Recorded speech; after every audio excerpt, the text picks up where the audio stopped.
और इस वक्त की बड़ी खबर आपको बता दें, चुनाव कानून तरमीमी बिल 2021 राज्यसभा में पास हो गया है। अपोजिशन के हंगामे के दरमियान ये बिल पास हुआ है। बिल में वोटर आईडी को आधार से जोड़ने का इंतजाम है। कल लोकसभा में इस बिल को पास किया गया था और आज राज्यसभा में अपोजिशन के हंगामे के बीच ये बिल पास हो गया है। इस वक्त की ये बड़ी खबर आपको बता रही है।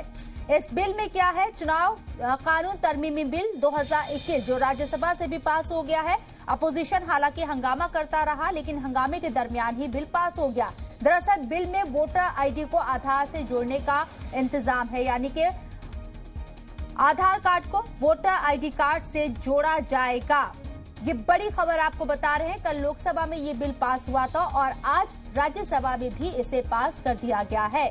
हालांकि अपोजिशन इस पर अपना ऐतराज जता रहा है और तमाम अपोजिशन जमातें इसके खिलाफ आवाज बुलंद कर रही थी, लेकिन आज हंगामे की बीच ही राज्यसभा में चुनाव कानून तरमीमी बिल 2021 राज्यसभा में भी पास हो गया है।